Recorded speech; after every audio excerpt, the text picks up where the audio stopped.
Attention, je déplie la lettre. Voilà.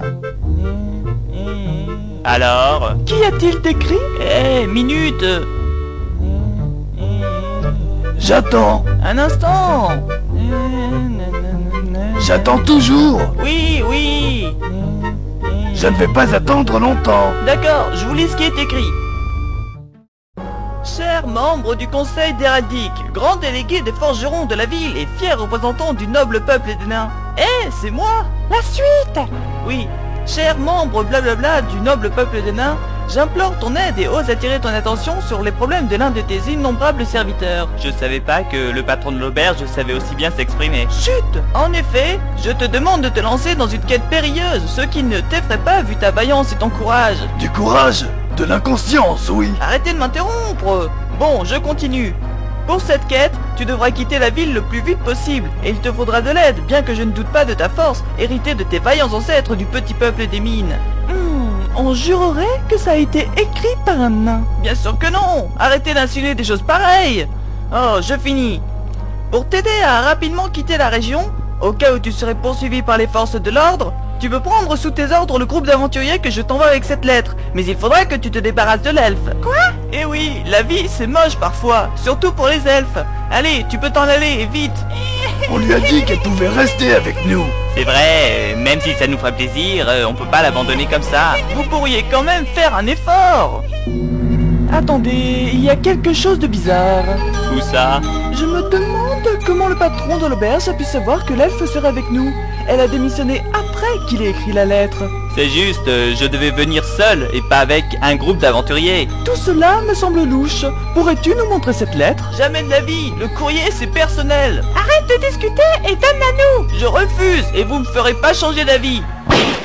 Aïe, tenez, la voilà. Mais je déteste les arguments du paladin. C'est utile de savoir se montrer persuasif. Alors, voyons ce qui est réellement écrit dans cette lettre. Ah, tout d'abord, elle ne commence pas vraiment par une énonciation de titre honorifique. C'est-à-dire? Sale nain puant, je vous crache dessus, toi et toute la racaille de ton espèce, et je... oups, on va peut-être passer quelques lignes. Je reconnais bien là les expressions de mon ancien patron. Il a toujours eu un faible pour les nains. Tiens, je remarque qu'il n'est nulle part question d'une quête. Le nain a complètement inventé tout ce qu'il nous a lu. Alors pourquoi le patron a-t-il écrit cette lettre? Ça vaut vraiment la peine de le savoir? J'y viens justement. Sac à vin pouilleux. Je sais que c'est toi qui as déclenché la bagarre générale du mois dernier, qui a bousillé toute mon auberge et m'a coûté un gros paquet de pognon. Il y a eu une bagarre à l'auberge? Bah, je m'en souviens plus, je devais avoir bu ce jour-là. Moi aussi, je devais avoir bu ce jour-là, mais pas dans cette taverne. Moi j'y étais. C'est toi qui as fait ça? Bien sûr que non. On n'a jamais pu voir qui avait commencé la bataille de bouffe. On a toujours cru que c'était un gnome illusionniste qui avait fait le coup. Il se serait jeté un sort pour devenir invisible et il aurait commencé à envoyer de la nourriture sur les clients. Mais je suis pas un gnome, un illusionniste encore moins. Tu es tellement petit que ça ne m'étonne pas que personne n'ait fait attention à toi. Mais pourquoi t'es-tu donc mis à agresser les gens avec de la nourriture? Justement à cause d'elle. Je suis allé aux toilettes et pendant que j'avais le dos tourné, un mec bourré en a profité pour vomir dans mon assiette. Tiens, je me demande bien qui a pu faire ça. J'ai dit que je voulais plus en entendre parler. Cela n'explique pas la bagarre. Et si, je me suis plaint au patron de l'auberge, mais il s'est moqué de moi et il a refusé de me servir un autre repas. Et puis après, c'est pas moi qui ai lancé l'assiette dans sa direction et qui l'a raté. J'ai comme un doute. Mais si c'est toi qui as déclenché la bataille de nourriture, ça expliquerait bien des choses. Quelle chose? Eh bien, par exemple, quelqu'un a marqué un peu partout sur le mur extérieur de l'auberge des phrases du genre « Les nains en force, vive les nains, ou encore les nains sont les meilleurs ». N'importe qui aurait pu prendre un morceau de charbon et faire ça. Qui t'a dit que ça avait été fait avec du charbon? Zut, trahi. Mais il est vrai que cela ne prouve rien. Le coupable peut être quelqu'un qui déteste les nains et qui aurait voulu leur faire porter le chapeau. C'est juste, on peut pas porter d'accusation aussi grave sans preuve. Le guerrier a raison. Pas besoin de preuves. Pour moi, c'est un nain qui a fait le coup. Moi, je pense que non. Peut-être, mais rien ne permet d'affirmer que ce soit ce nain-là. Je suis entièrement d'accord avec le ménestrel. Bon, allez, on verra ça plus tard. Je lis la suite de la lettre. Tiens, le patron parle justement de ça. Stupide nabo au pied puant, je sais que c'est toi qui as fait le coup. À côté des graffitis que tu as fait sur les murs, tu as laissé les mêmes traces de pâte sale que sur la table du conseil, et j'ai bien reconnu la graisse de poulet que tu as toujours sur les doigts. En effet, les mains de notre ami sont recouvertes d'une étrange substance brillante qui me semble d'origine alimentaire. C'est dégoûtant. Et il ajoute, en plus, tu as laissé tomber une de tes stupides cartes de visite. Des cartes de visite? Oui, les membres du conseil peuvent en faire imprimer gratuitement. Il y a une de ces cartes accrochée à la lettre, je vous la lis. Gloire aux nains et à leur éternelle grandeur, et que soit béni le plus puissant d'entre eux, le très célèbre représentant de la guilde des forgerons. Que les cieux écartent les nuages du malheur du dessus de sa noble tête, et que Dwarfling, le saint protecteur des infatigables travailleurs de la mine, auréole de sa sainte lumière scintillante chacun des pas de ce pro combattant sur le chemin qui le mènera au bonheur. Ça vous en bouche un coin, hein? Complètement mégalomane. C'est imprimé en tout petit pour pouvoir tenir. On dirait des empreintes de pas de hamster. Ça m'a coûté cher, mais le mec qui a écrit ça a bien fait son boulot. Ce n'est plus une carte de visite, mais un véritable hymne à la gloire des nains. Eh, on peut marquer ce qu'on veut dessus.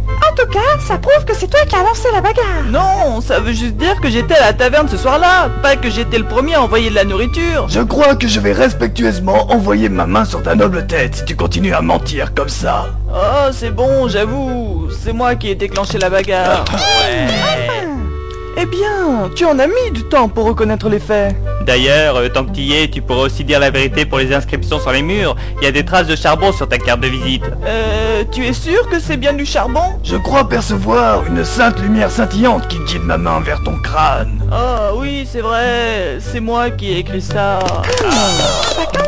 Tu fais tes premiers pas vers la guérison de ta mythomanie. C'est pas une maladie pour lui. Tous les nains sont comme ça. Mais quelque chose m'étonne. Comment as-tu pu être assez négligent pour laisser une carte de visite sur les lieux de ton crime? J'ai pas fait exprès, elle a dû tomber de ma poche quand j'en ai sorti le morceau de charbon. Tu gardes du charbon dans tes poches? Bah oui, c'est super utile. On peut s'en servir pour faire des graffitis sur les murs, les chariots, et même sur les visages des gens quand ils dorment. Encore une activité hautement intellectuelle. Moi, je trouve ça amusant. Mais surtout, le gros avantage, c'est que ça donne du goût à la nourriture. Tu mets du charbon dessus? Mais non, je le laisse dans mes poches, à côté de mes cuisses de poulet frites dans la graisse. Tu mets de la nourriture poisseuse dans tes poches. Cela explique la présence de graisse sur tout ce que tu touches. C'est dégoûtant. Moi, j'ai arrêté de le faire à cause de Boo. Il me dévorait toujours tout. Non, Boo, tu ne dois pas manger entre les repas. Et si nous changions de sujet? Oui, toute cette graisse c'est vraiment ignoble. Ça a pourtant pas l'air de te gêner d'en avoir autant. Arrêtez de vous moquer d'elle. Ce que vous dites est d'autant plus injuste qu'elle est plutôt maigre. Et elle a raison. Toute cette nourriture graisseuse, ça me retourne l'estomac. Moi, ça me donne faim. Mais oui, il se fait tard. Vite, je dois me dépêcher. Il y a la réunion mensuelle des membres du conseil d'héraldique. Ça veut dire qu'il y aura mon ex-patron. S'il était là aujourd'hui, il aurait pu t'apporter la lettre lui-même. Et non, car il s'agit en fait d'une lettre de chantage. Et tu vas accepter ces conditions? Je n'ai pas le choix. Dans sa lettre, il dit que si jamais je ne vote pas les mêmes mesures que lui à la réunion, il me dénoncera au chef du conseil et je perdrai mon emploi à coup sûr. Juste pour une bagarre dans une auberge? Cela me semble exagéré. Il y a des voleurs et des assassins parmi les représentants des différentes guildes. Et pire, il y a même un nain. En quoi ce que tu as fait est pire que les crimes des autres? C'est tout simple, j'ai abîmé une auberge. Or, dans une auberge, on peut... Manger? Non, Dormir? non. Chanter, danser, réciter de la poésie et moult autres activités artistiques. Ah oui. Mais vous vous gourrez complètement. Mais oui, mais c'est bien sûr. Dans une auberge, on peut aussi boire de la bière. Enfin, c'est l'hamster qui a trouvé, ça en dit long sur votre niveau. Boo est le meilleur d'entre nous. Oh, en effet, tout s'explique. La plus grande partie du commerce d'héraldique est basée sur la bière. S'attaquer à un point de vente de boissons des environs, c'est s'attaquer au profit de la ville. La bière, c'est sacré. Belle mentalité. Et en faisant chanter le nain juste avant la réunion, il ne lui laisse même pas le temps de préparer une contre-attaque. C'est diabolique. Il va se retrouver à la rue. Ouais, ou même en prison. C'est pour ça que je voulais quitter la région. Mais se peut-il que tu acceptes ce chantage? Sûrement pas. C'est mal connaître les nains que de croire en coincer un en ne lui laissant pas le temps de réfléchir. Pourquoi? Parce que vous êtes doué pour organiser des plans efficaces en un temps record? Non, parce que nous sommes réputés pour ne jamais avoir de stratégie préparée à l'avance. La meilleure stratégie, c'est l'attaque. ce n'est pas tout à fait la bonne formule. Aucun doute, la stupidité des nains est leur plus grande force. Et t'as l'intention de faire quoi? Je vais aller au conseil, et là-bas j'utiliserai la meilleure tactique d'attaque existante. La stratégie naine.